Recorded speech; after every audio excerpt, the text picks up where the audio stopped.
for having me here. This is the results of some discussions that we've been having with the Lake Boon Association on the issue of PFAS in and around Lake Boon.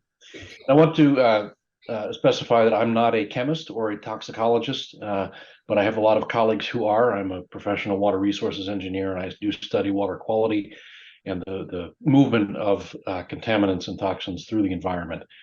And so I wanted to share with you some facts that are available from publicly available reports this evening, as well as provide a number of links to engage in other ways, and talk about the state of our lake right now.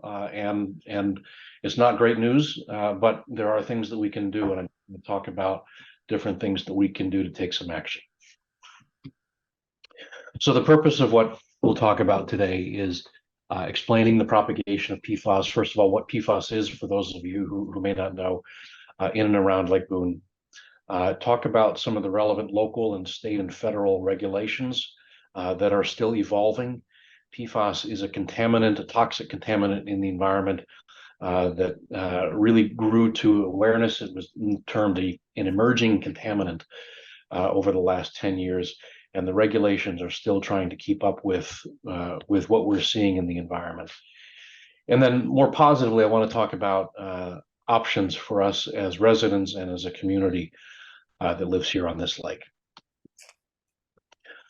Talk briefly about what PFAS is. And by the way, I do expect that we'll make these slides available.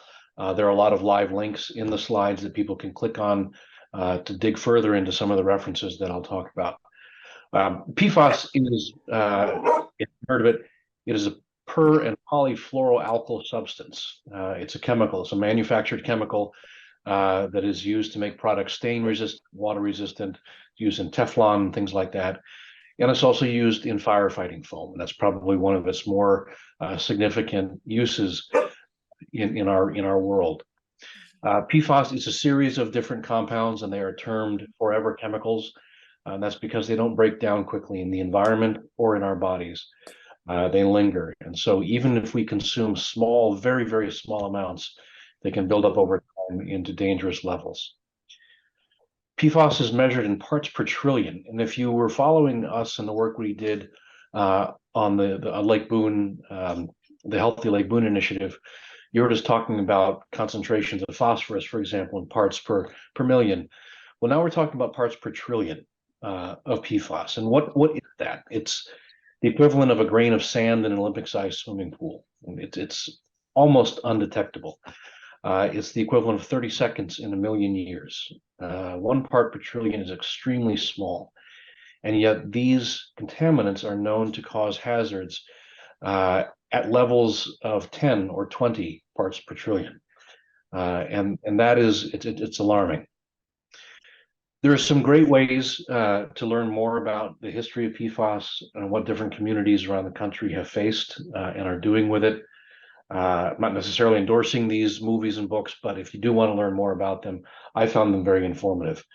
There's a movie called Dark Waters about it's a true story of legal action against the DuPont chemical company that was using PFAS in some of the chemicals that it manufactured. There's also a book called Troubled Waters by Seth Siegel. It talks about the history of PFAS making its way into drinking water. And we're going to talk about why that's such a problem. This on the right here is a clip from the EPA website that you can access with the link down here in the bottom. The research, like the regulations, is evolving. We don't know with certainty what exactly can be correlated between levels of concentration of PFAS in the human body and health risks, but there are peer-reviewed scientific studies that have been done that do show that exposure to certain levels of PFAS can lead to this whole list of health concerns, reproductive concerns, developmental delays in children, increased risk of certain cancers, reduced ability of the body's immune system to fight off infections, and other things as well. It's a whole list of potential health concerns. And it's alarming to understand that those health concerns can be linked to concentrations in drinking water that are measured in parts per trillion, but that's the scientific fact. And the question is, what are we seeing in our concentrations here in Lake Boone? Okay, so before we get into PFAS in Lake Boone in our neighborhood, it is a concern here, and we're going to talk about that. But we're not alone. It's everywhere. These chemicals are ubiquitous. They're universal. I think I saw a statistic that most people have already high levels of concentration of PFAS in their body. It may not be toxic, but it's there. We're exposed to it. In dark purple here are communities in Massachusetts where levels are currently above the state standard for PFAS, which is 20 parts per trillion. And that's a combination of 6 different compounds. And you can see Stowe and Hudson are right there in the purple. So not good news for us. We'll look deeper into what the numbers actually are and where they're coming from. Additional studies, the U.S. Geological Survey has done a study of PFAS in 27 rivers across the state, and PFAS was found in all of those rivers. We are particularly vulnerable here in Lake Boone because of the firefighting academy that has been operational for many years, decades. And as I mentioned, PFAS is most commonly, or one of the most common places you find it, is in firefighting foam.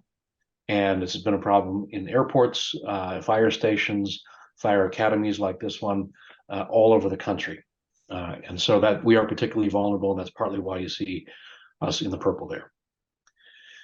I do want to just kind of go through this orientation, a very factual orientation, then I'm going to start to get into the numbers that we are seeing in Lake Boone and in our drinking water. We talked about what PFAS is and the difficulties with exposure. Mentioned the Firefighting Academy on Sudbury Road in Stowe. It is a known source of PFAS, and there are reports out on that. It is not, however, I want to be clear, however, likely the only source of PFAS in Lake Boone. We have light industry in Stowe. We have other things in Stowe and Hudson that can contribute to PFAS as well. So we're going to focus on the study that was done that did concentrate on the Firefighting Academy, but I want to make clear that it's probably not the only source of PFAS in Lake Boone. PFAS has been detected in White Pond. That is of course the water body across the road from the Firefighting Academy that's connected hydraulically underground to Lake Boone. That was originally a reserve water supply for the town of Maynard, not used currently. But it is the levels of PFAS there were above the state standard, and so that the flag and studies were done. I do want to say that PFAS can be effectively treated. If levels that we're seeing in Lake Boone and White's Pond are found in public water supply systems, they are obligated as municipal utilities to install treatment for PFAS. It is almost completely treatable. It's just expensive to do it. We in Lake Boone are on private water supplies. We get our water from wells, and there are no mandates for treating private well water. And so it's up to us to monitor the health of our water and to try to do something about it.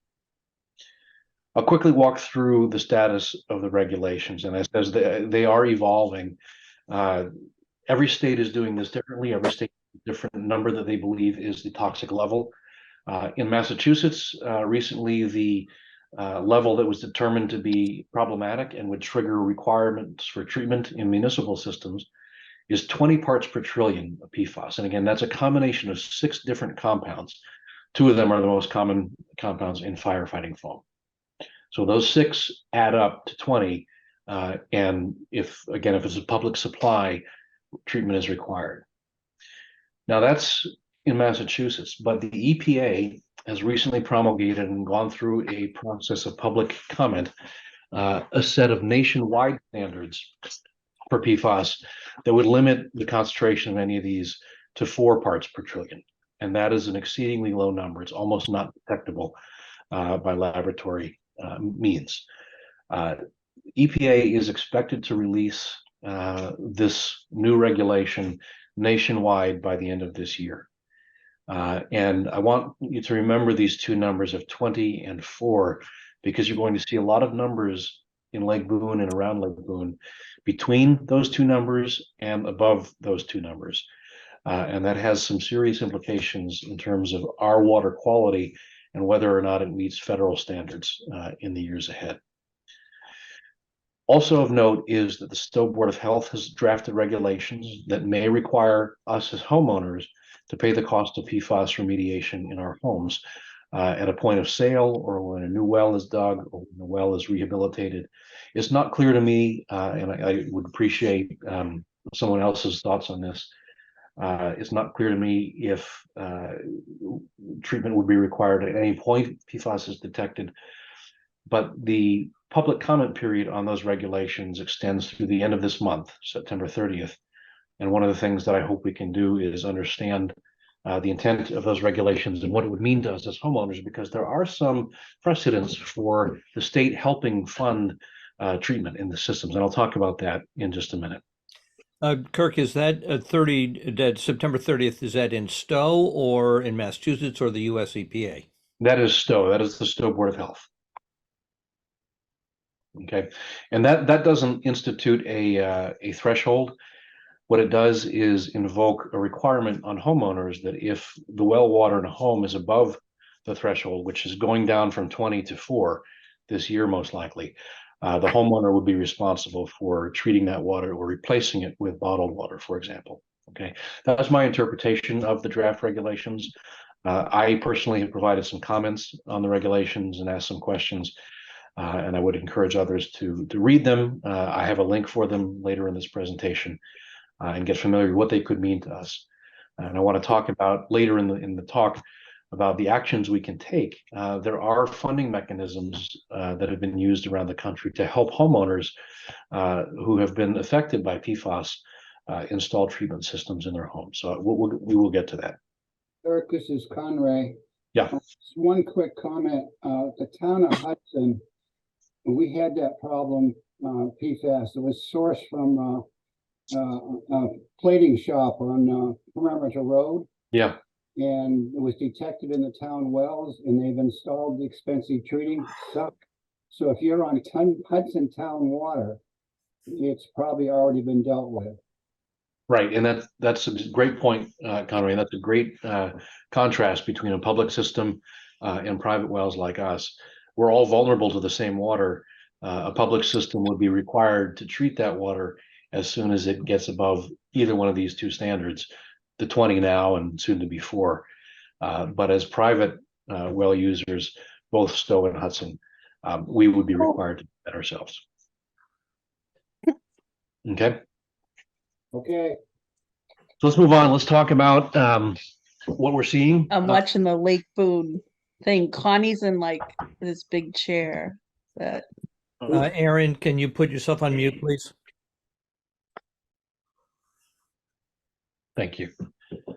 I do want to note much of this information is extracted from several reports. One is a report February 27, 2023 by the consulting firm GZA to the Massachusetts Department of Environmental Protection. That report is publicly available, and a lot of the numbers come from that report. So I'm going to walk through a timeline of how PFAS has promulgated and propagated through our environment. In 2018, it was found in White's Pond to be 68 parts per trillion. Again, that's right across the road from the Firefighting Academy. This was not measured by DEP. They cited it as attained by others, but it was measured in the lab at 68 parts per trillion, which is in excess of the Massachusetts standard of 20. In 2019, DEP, in response to that, started measuring water quality in the wells in Lake Boon, in addition to White's Pond. And you can see here that the wells, these are generally around the 4th basin, a little bit in the 3rd. Those wells in yellow here were less than the state standard. Those in white, PFAS wasn't detectable, but the yellow, it was present. And you're going to see that often in Lake Boon itself. And because it was present, even though it was less than the standard of the state, DEP offered to pay for bottled water delivery to those residents. I think 4 or 5 of the residents took them up on that offer. And so DEP has been paying in some cases for bottled water delivery to homes where the wells have been contaminated with PFAS. This was 2019. Let's move on to 2019 to 2023. This is a composite of a larger area in Stowe. We'll zoom into Lake Boon again in just a minute again. But there's some good news here, right? We don't have dates associated with each of these dots, but you look at these green dots. I don't know if you can see my cursor. Can you see my cursor? Yes. Okay. I'm circling these green dots in the neighborhood, between the first and second basin. And those green dots are non-detects. And that's good news. That means that PFAS was not detected in those wells. These were voluntary measurements done by, advocated by the company Safewell in Bolton. They are trying to collect PFAS information all around our region. And the good news was that none of the wells there tested positive. Here in the Pine Point neighborhood, we did have 2 wells that tested positive sometime between 2019 and 2023. Whether that's from the Firefighting Academy or something else, I don't know, but it is positive. And you can see in some cases, there are other locations in our community where the numbers have been even higher than that. Again, maybe other sources here that we're talking about. We're going to zoom back into Lake Boon quickly. Now, the good news here with these green dots, the non-detect, it doesn't stay good. This is now 2022, and this is an excerpt from the DEP report that I mentioned, where they have done a very nice job of cataloging a lot of sampling points and a lot of numbers. The problem is they're really difficult to read. I had to enlarge this figure electronically to be able to read them. And I wanted to point out 3 numbers that struck me as significant. These are numbers in the groundwater right at the Firefighting Academy in the leach field where they wash things off. Wow. And you can see concentrations of PFAS in the 3,000 range, 28,000 range, and the 39,000 range. And these are just orders of magnitude higher than what you would want to see in drinking water. And you can also see that there's been a lot of sampling done in the lake itself. We're going to get to that. Here we are now in Lake Boon, looking here over on the left. DEP, I should say that this study was done under the jurisdiction of DEP, and they focus on their charter is ecosystem protection. They protect the environment, and so their purview, even though they found numbers that were above the state standard for drinking water, that's not their purview. That's EPA. That's where they step in, and so the DEP report, in all fairness, focused on the potential adverse effects of PFAS to wetland ecology and things like that. But I'm looking at the numbers and focusing on them for drinking water health and concerns. And you can see that there are locations in Lake Boon that have been measured. This is water in the lake that have been measured above the Massachusetts standard. 25.4 parts per trillion right at the dam at one point. And over here in the fourth basin, 21.3 to 86.3 parts per trillion. This is water in the lake, but we know that it's water that is contiguous with the groundwater in our shallow wells right next to the lake.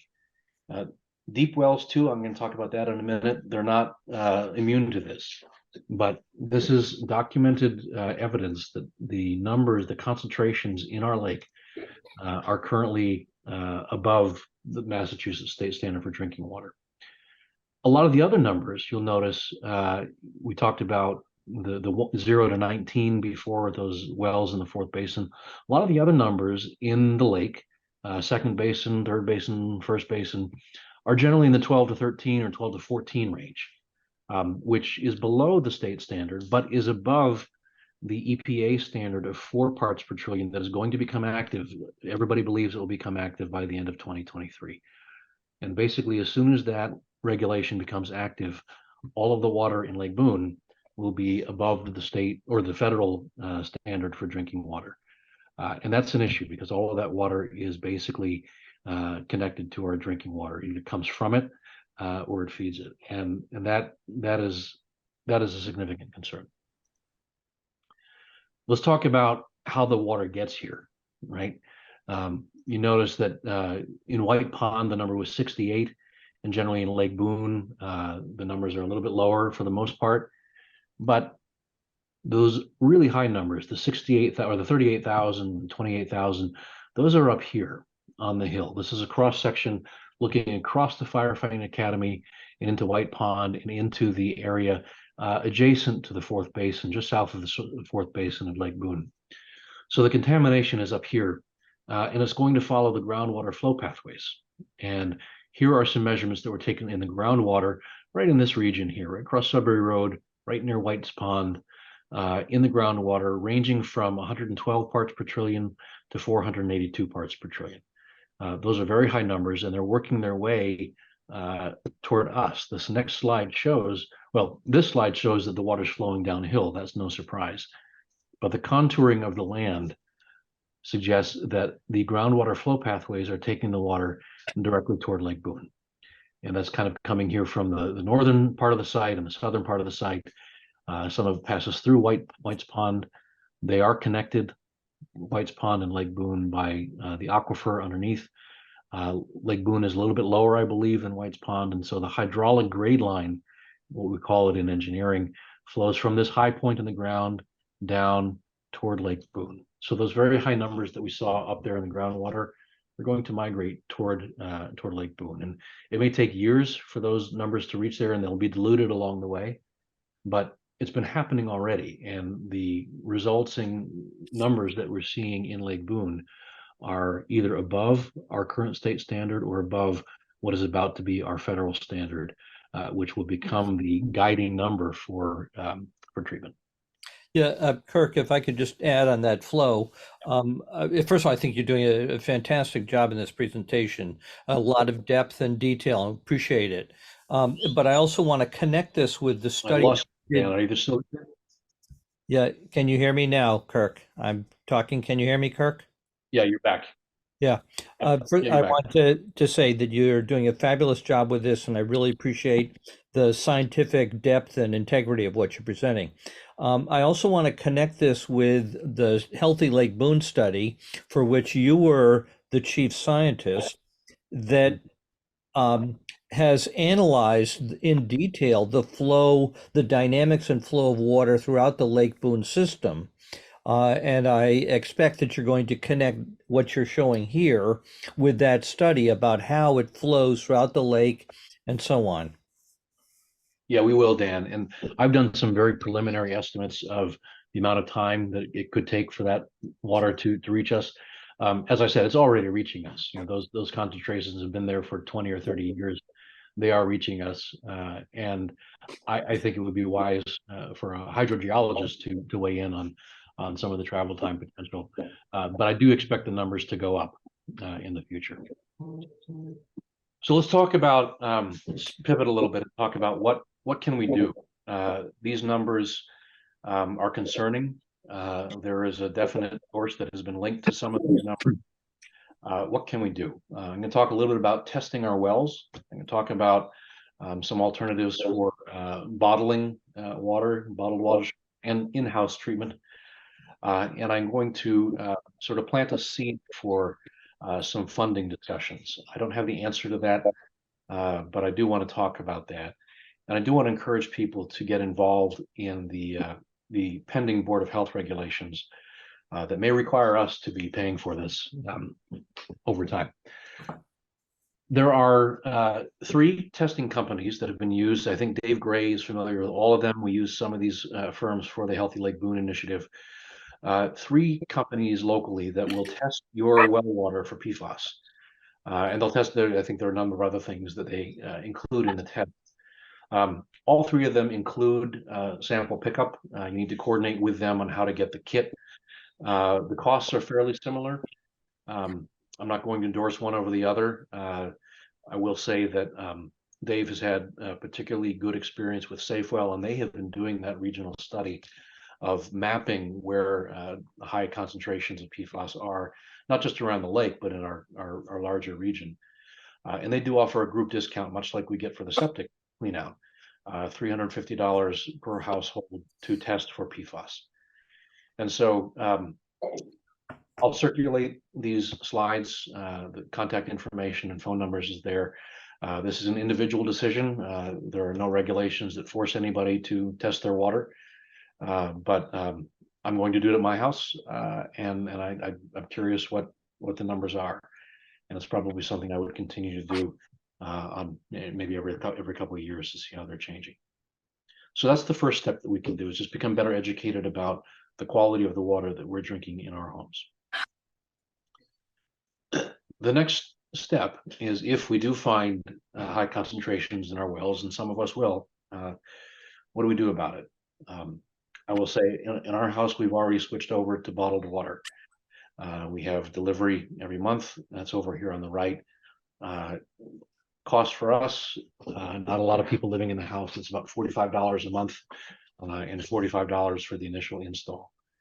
That's for 20 gallons of water a month, which is a pretty low rate. The most common form of treatment in-house is activated carbon filters, and that's over here on the left. And you can install those under your sink. That's called the point of use. So that, maybe you're taking showers in other parts of your house and the water hasn't been treated, but the water that you drink can be treated underneath your sink, for example. And that can be done for, roughly $125 to $125 to purchase the equipment. There's an additional fee for installing it. And then it's $100, $200 a year to replace the filters, based on the frequency that manufacturers recommend. There's also the option for whole house treatment. And that occurs at the point of entry, where your water line comes into the house, so that any water in the house has been treated for PFAS, and you can drink from any tap. Those are more expensive. They treat water at a higher rate, and they can get up to $3,000 to purchase, and of course more for the installation. And then again, recurring costs of replacing the filters every few months or every couple times a year, $100 to $200. One caution with this is that the disposal of filters may become an issue.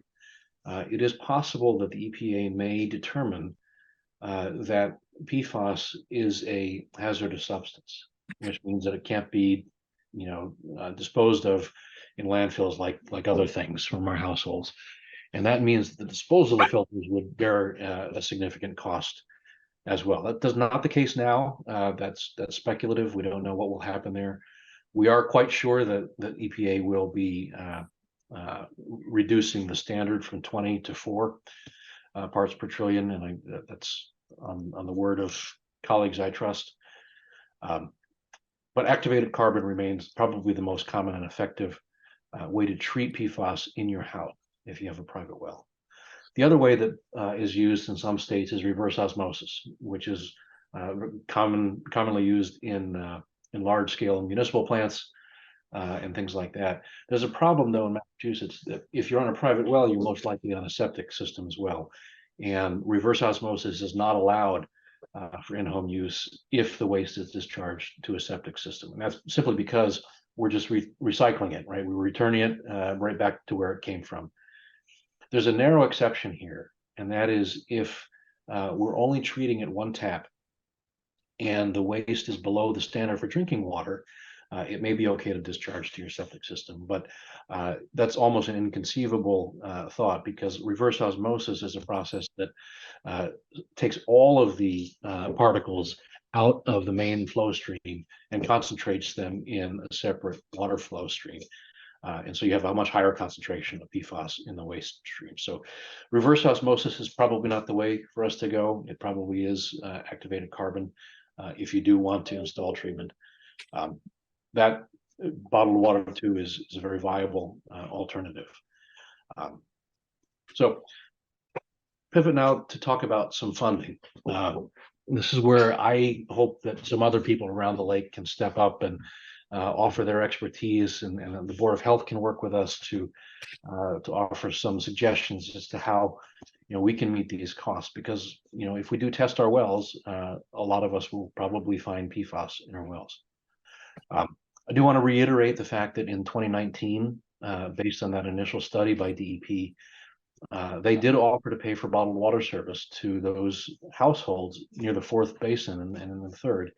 where PFAS was detected at any level, even though it was below the state threshold, they offered to pay for continuing bottled water service there. So there is a precedent, and maybe we want to explore that. There is a state lawsuit that was filed last year by then Attorney General Healy that sued, I think, 13 different manufacturers of these toxic chemicals, specifically used in firefighting foam. I tried to find the status of this. I think they're working on settlements and reviewing possibilities. I wasn't able to come up with anything conclusive. I don't know who would stand to benefit from this suit at all. I just wanted to make people aware that it is happening. Reiterate again that the Board of Health Regulations, if I understand them correctly, would put the burden on the homeowner to pay for either bottled water or more likely treatment at the point of sale of a house or at the installation of a new well or rehabilitation of a well. At any point when that well water would be sampled, required to be sampled. If PFAS is detected above the limit, the homeowner would be required to pay.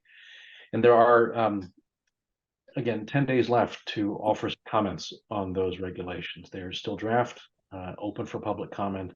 I've submitted some questions and comments, and others have too. And I would encourage you to take a look at those. I think I had them in a link earlier. I'll double check. It's not clear to me if we would be obliged as homeowners to install treatment at any time our water is sampled, if we did it voluntarily, for example. I don't know. That's something I would welcome some input on. And then again, sort of a call to action. Are there other avenues? Are there other funding programs through the state or federal funds that can help communities like ours that are specifically and probably disproportionately affected by the firefighting academy? This is a clear source of PFAS. Are there funds available to help communities like ours? I don't know the answer to that, and I'm kind of reaching out to our community to ask if there are folks who are experienced in funding streams, state and federal funding streams, revolving funds, and things like that, who might be willing to research this and investigate some possibilities for us.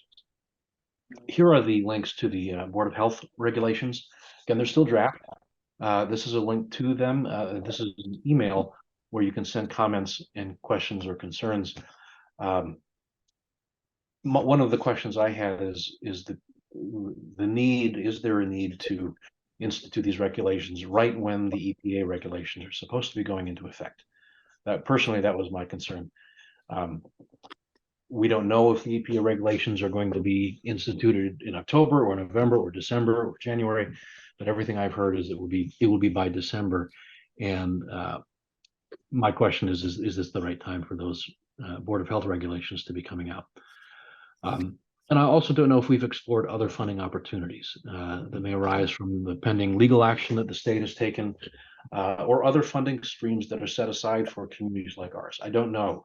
And I'm looking to sort of hope we can start a task force or a working committee through either the LBC or the LBA with people who are adept at exploring funding streams to determine if that's a viable option for us.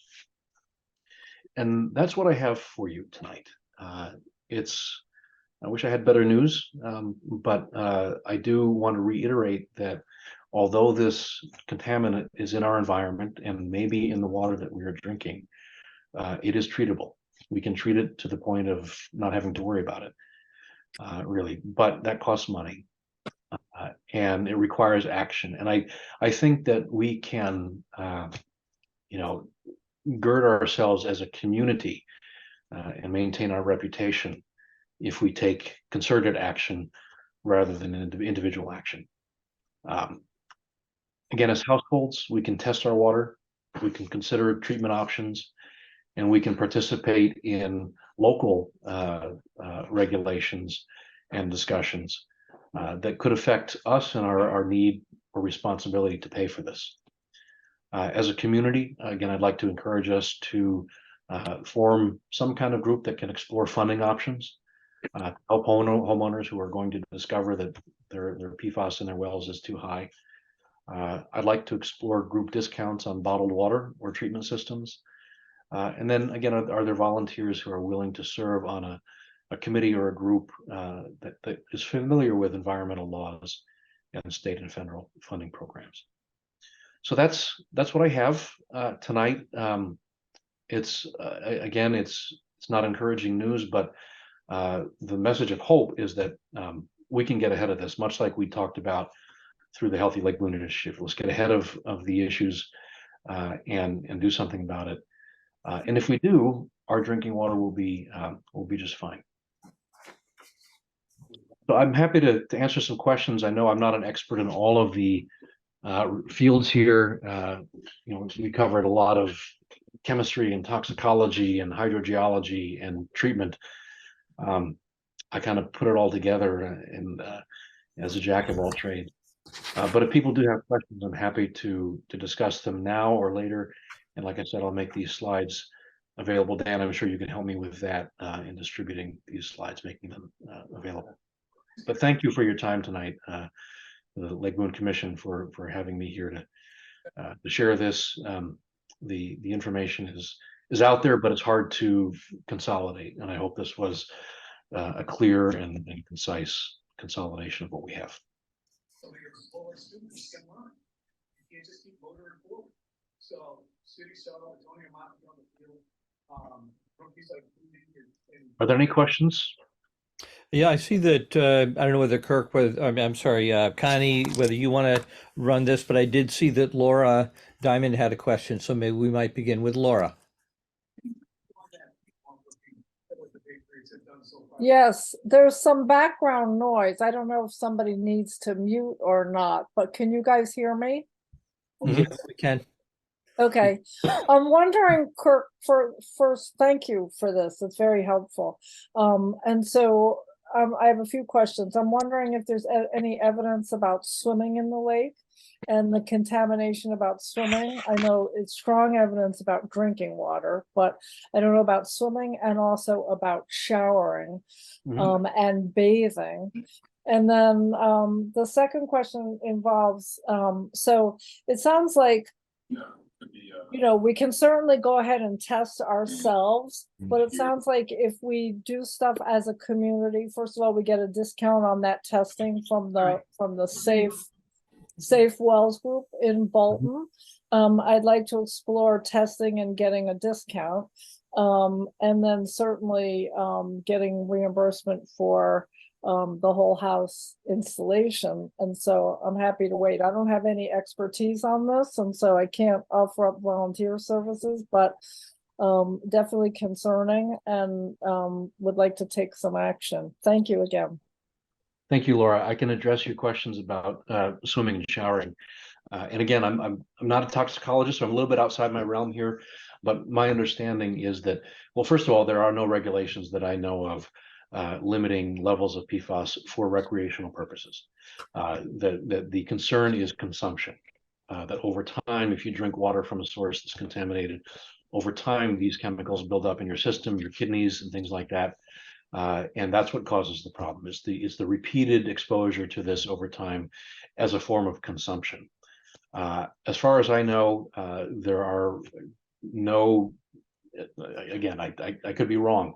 There aren't any concerns about swimming or showering in the water. It is primarily concerned with drinking and consuming the water over time.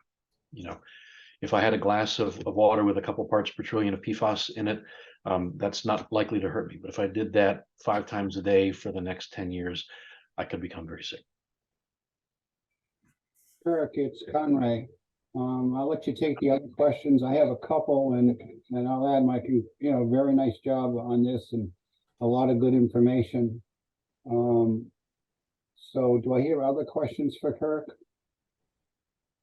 I have one. Sure, go ahead, Conray. It involves drawdown. So we draw the lake down every fall to treat, to deal with the weeds and the nutrient loading in the lake. If this PFAS is actually getting to us from from White Pond, which they don't draw down, I don't think they even can. But if you look at these gradients, what I read as an amateur engineer here is that if we do a drawdown, we'll actually increase the gradient and increase the water flow from White Pond. Is that true? I think it is true, Connery, and I think it's not only going to increase the flow from White Pond, I think it can increase the flow from the site itself. There is a groundwater flow path from this high point on the site directly into Lake Boon. If you follow these little blue arrows, that's the groundwater flow direction at any given point. And so think of it as a slope. You've got a point up here and a point down here in our lake. And if this bottom point goes down, the slope increases. And the slope increases, like a ball rolling downhill, it will go faster. And so it will accelerate, it could accelerate the rate at which PFAS makes it to our lake. I think to be conclusive about that, we would need to do some very careful hydrogeologic analysis and simulation, most likely, because it may be, if the periodicity of our drawdown may be such that it solves itself. If I'm going to throw out a number here that I don't want to stick, but if it takes 10 years for groundwater to migrate from the site to our lake, and we're oscillating, twice a year, it may not be a concern. But to your point, if we were to draw down Lake Boon and just leave it drawn down, over time, it would absolutely accelerate the flow of water into the lake. So we're about to do drawdown for this coming season. So that's basically, my concern a little bit, but it doesn't sound like, it sounds like something we should watch, but we don't need to worry about this year. I think you're probably right. I think if doing something this year might be rash, because we've had good success with drawdown. But I do think we'd like to consider integrating this consideration into the lake management plan. Maybe we've talked about introducing alum into the lake as a way to suppress the algae. If we did that, that the effects can last for 5 or 10 years in terms of suppression of the algae. We may not need to worry about drawdown as much in years to come. So I think that in the context of an integrated plan for the lake, all of these things are certainly related, and I think we can manage them together. So algae is not the issue, phosphate's the issue. Now, alum would fix that phosphate and remove it because, I look at it as if there's a nutrient in the lake, something's going to try to eat it.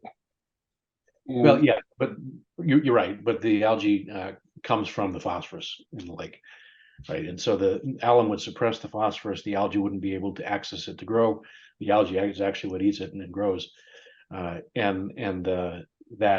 That could help reduce the need for the periodic drawdown if we determine that drawdown is indeed accelerating groundwater flow. And the weeds, the cambamas and the milfoil, they also eat the nutrients. Right. And alum would remove that same nutrient for them as well. It would, and it would suppress a lot of the nutrient that is buried in the sediment as well. So it's a related topic because of the hydraulic gradient concept, but it is something that I think we should explore as part of an integrated plan for the lake. Thank you, Kirk. That's very helpful. Thank you for the question. Connie, I see that there are a couple of other questions that were submitted in the chat. Jim Halliday asks, do Stowe and Hudson Board of Health have a plan to get involved in this? And I think this may relate to the public hearing. And I think it's also sort of, what is the role of the Lake Boone Commission? And what is the role of the Board of Health? And what is the role of the Healthy Lake Boone Initiative? We fortunately have in place this comprehensive study where we really grasped how to measure the flows of waters and have a system for monitoring that. And, that we may need to add other dynamics and other measurements to it. But Jim's larger question is about whether the Stowe and Hudson Boards of Health have plans to help in solving this. I don't know if you know, Kirk, or if anybody else does. Yeah, I don't know. I don't know if there's anybody from either of the boards of health on the call tonight that would like to address that. I don't know. I've reached out to the Stowe Board of Health to encourage their involvement in this. But to the extent that they are, I don't know. But certainly, if there is anybody on the call tonight from either of those boards, I would welcome some thoughts. So, Kirk, and it's a different issue in Hudson because Hudson has town water. Right. And we, like I said, we just went through this town level and they installed a rather expensive and treatment plant to get rid of the PFAS that was coming from the well on Perimeter Road. Right. So Right. I believe our town water right now is safe. Right. I think you're right. And Littleton is doing the same thing. Acton, I think, is doing the same thing. A lot of communities around us are doing the same thing. They all have public supplies. And it's the private wells around the lake that are the concern at this point. So if anybody wants to fill their 5-gallon jugs, I'll volunteer to give you Hudson Town water. Well, so I'd like to suggest, Connie and Dan Thoreau, maybe after we finish up the questions, that we work out some kind of understanding with Board of Health that maybe in response to the question period of time or something that we ask to be involved. I mean, it seems to me that Board of Health has the primary responsibility. However, we are clearly actively engaged and can contribute data and understanding and metrics and so on that might help, as well as we're going to be key to any kind of, shared, group discounts and so on. But let's finish the questions that I see in the chat. Jim also asked about whether the firefighting academy is actively remediating, and this may be questions above our level of work. But does anybody have any insights on that? They are, Dan. They're in the report. I don't have a lot of details on this, but I know that they have excavated a certain number of tons of earth and have shipped it to containment facilities. I believe it's in Alabama. I think that was some years ago. I don't know if they're still doing that, but there have been efforts to do some remediation on the site.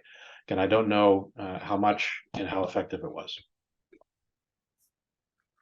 I see that Laura asked also about getting the town manager involved, and I know that she already is actively involved, but I think in our communications, we should, LBC's communications with Board of Health and with the town manager, we should make sure that, we're communicating with her on this. Agreed. Yep. I also have a text from Teresa O'Riordan asking a question, but I don't have the question. Teresa, if you can hear us, ask the question. Hi. Yes, I can ask. Hi, Teresa. First of all, hi. First of all, I just want to say I'm sorry I missed the beginning of the meeting, so you might have already addressed this. But what I want to know is about maybe 10 years ago, DEP came around taking samples. My house, they said, was on the fringe of it. They were saying someone had PFAS in their well water, and they pointed towards, say, like the bottom of the first basin. I don't know exactly who it was, but I remember getting the results back and saying it was below the concentration that they were worried about. Now, I know the regulations changed and that number went lower, so we might have PFAS in our well water. I was wondering if by any chance you have those results. I've been searching for my paperwork and I cannot find it anywhere because it was so long ago. Yeah. Did you get that from DEP by any chance? I don't have that. You're talking about the data from 10 years ago?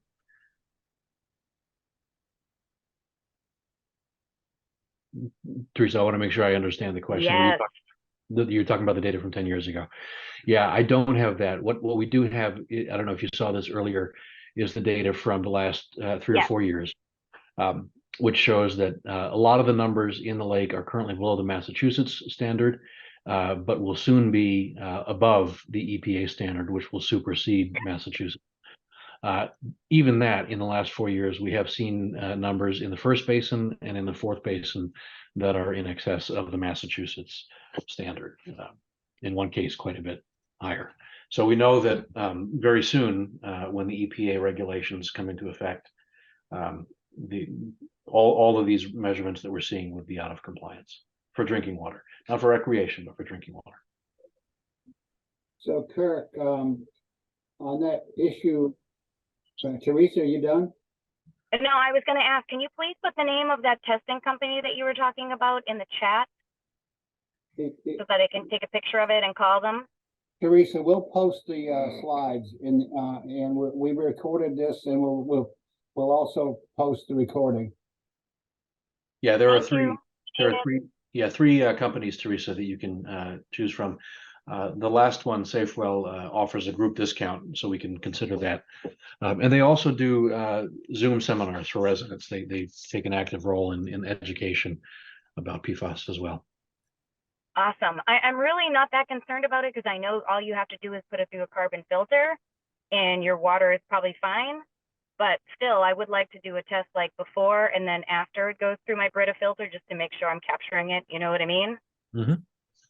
Yeah. Okay. Thank you so much for the info. I really appreciate this because I have been concerned about this because I drink a lot of water. Yeah. Thanks for the question. Thank you. Eric, one last clarification for me. We're concerned about PFAS in the lake because it migrates to the wells, not because it's in the lake. Is that true? Yeah, well, let me reverse that a little bit. We're concerned about it in the lake because it's an indicator of what's in the wells. Most likely goes through the groundwater first and then ends up in the lake. So if we're seeing high levels in the lake, chances are it's going to be even higher or similar in the groundwater adjacent to the lake because it's where it's coming from. So the lake itself is the indicator of what's in the groundwater.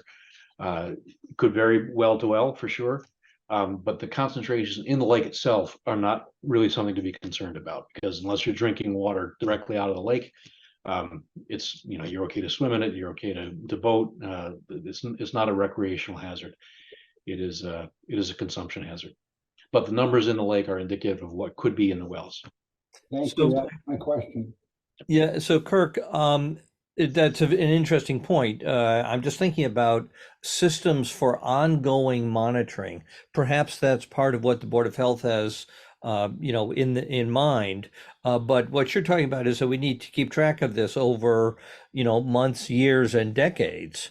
And the value of the lake as a readily accessible sort of standard point for as you said, it's an indication of what might be in the wells. Do you know if there are any plans for this kind of ongoing monitoring as a way to assess either progress or lack thereof? Well, the great question, and this is something that we can, I think, decide as a community, either through the association or the commission. This graph is the one that Safewell put together, and Dave Gray was instrumental in working with them in encouraging people around the lake to have a sample taken, and then Safewell mapped it. But even during the course of putting these slides together, additional hits came on. There was additional yellow dot here in the Pine Point region. And so this is changing, it's dynamic. And I think this kind of thing would be very useful to keep doing. Anytime there is a test taken, people are willing to share the results. I'd like to see if we can work with either ourselves or Safewell to update this, because it will be very useful to track the occurrences, the increases in levels or the decreases in levels over time. That's the only way we're really going to know when the problem starts to abate. Eric Conry again, there's a question in the chat, and I have the same question. You alluded to deep wells. We have three types of wells in the lake. Yep. We have dug wells or shallow wells, usually less than 28 feet. We have wash wells, which are usually around 60 feet. And we have deep artesian wells that go down below the bedrock. Mm-hmm. Do you have any data on which type of wells are better or worse? Unfortunately, they're all affected. I think the shallow wells are the most affected. That's the easiest place for the groundwater to get to and migrate quickly. But you see numbers here. Here's a well, it's shallow bedrock, but the number is 259 in that well. There are other figures in this report. I don't have them with me right now. Other figures that show deeper bedrock wells with numbers, I think, that are certainly above the standard. I think they're in the hundreds. So the water is getting everywhere. And no matter what kind of well you have, it would be my recommendation to test it and not just assume that you're safe because it's deep. Thank you.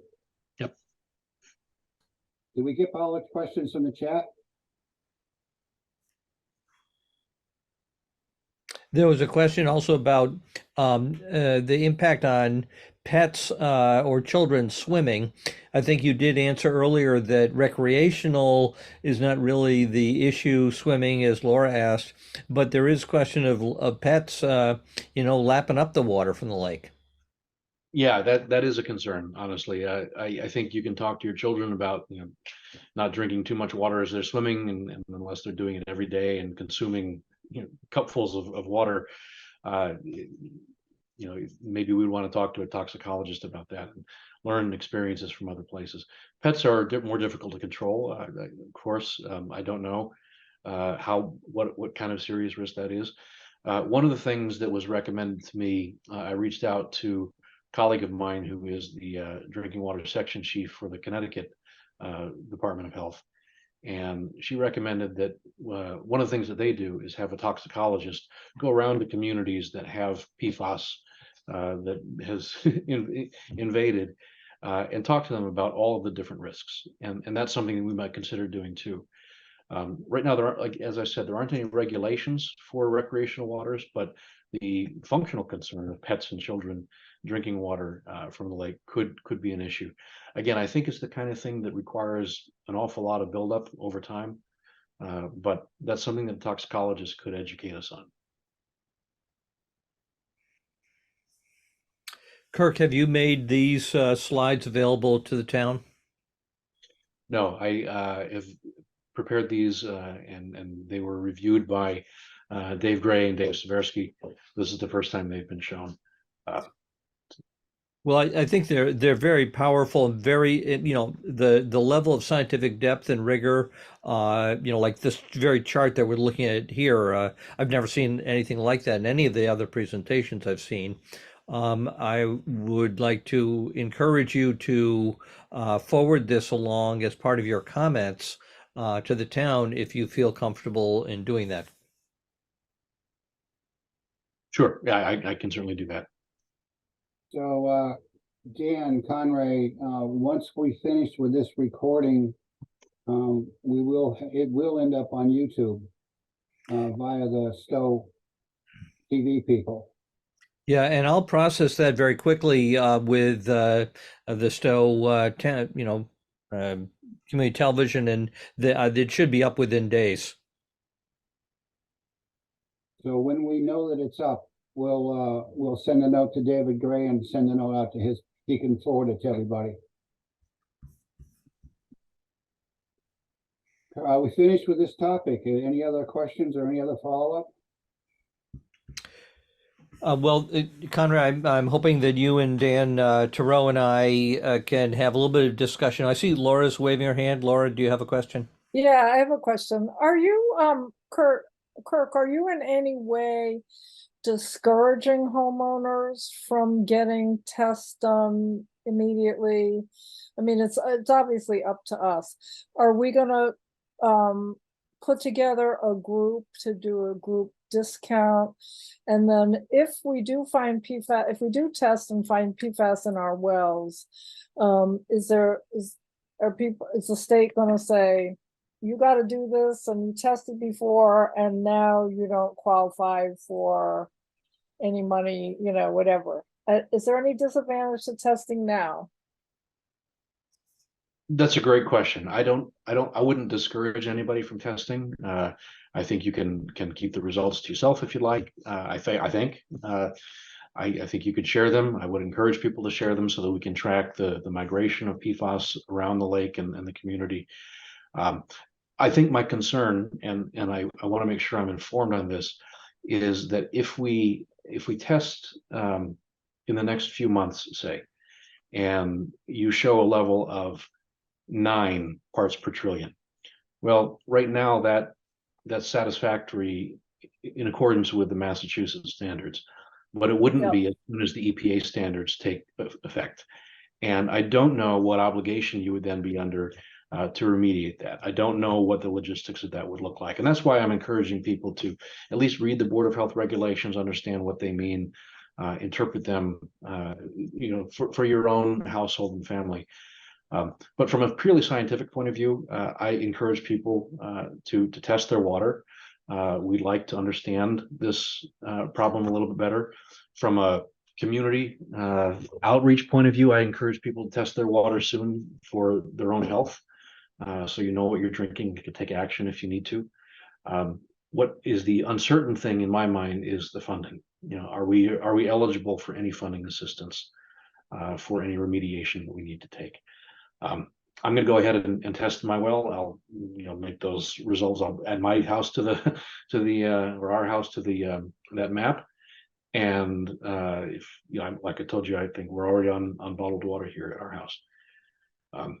But it will be up to each individual household to make those decisions.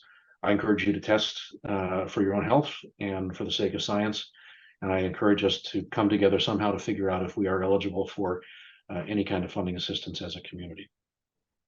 Can we put together a group for that reimburse the discounted testing? Can we do a Lake Boon group for people who want to do it now?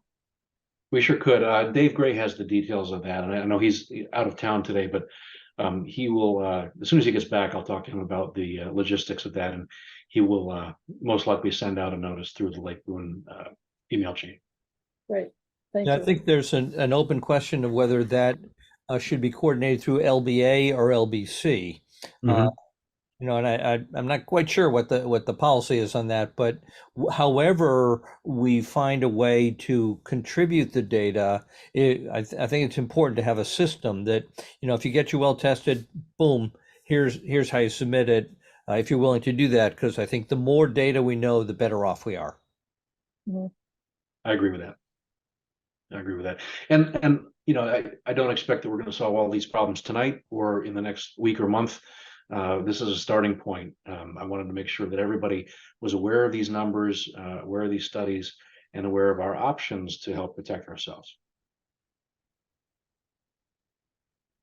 It will take some time.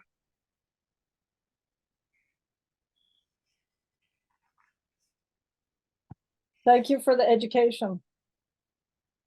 Thanks for listening and asking good questions, everybody. I appreciate that. Yeah, and I just want to say, Kirk, we're very fortunate to have you on the lake. You're a highly regarded expert in lake dynamics.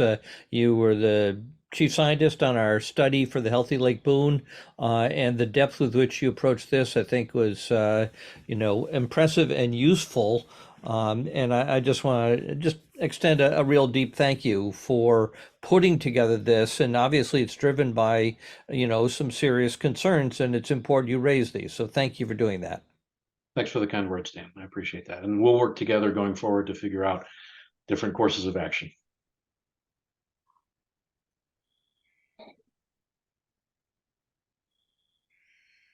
Okay. If I could figure out how to get my agenda back in front of me.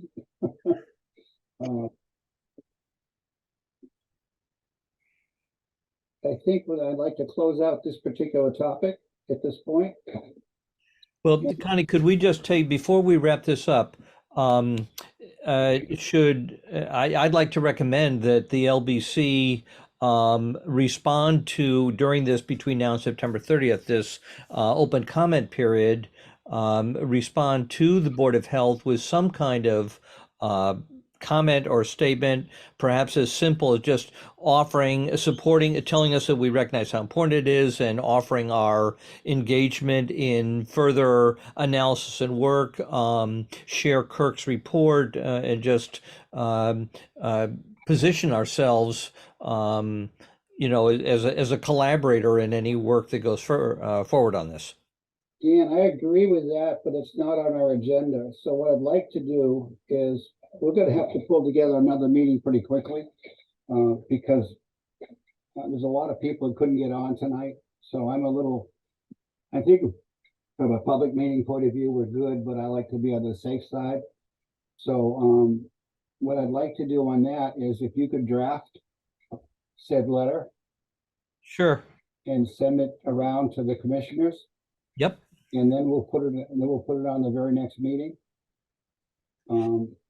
I'll double check. We may be okay if we draft that letter and we can approve it. I'm going to check when I want to make sure that we're doing that properly, that's all. Yeah, so we I should, agree with the before we wrap up the day, I know we're doing an abbreviated meeting, but let's at least try to set our next meeting, make sure it happens before the 29th. Yeah, that's number 12 on the agenda. Okay. So I'm going to bring this one to an end.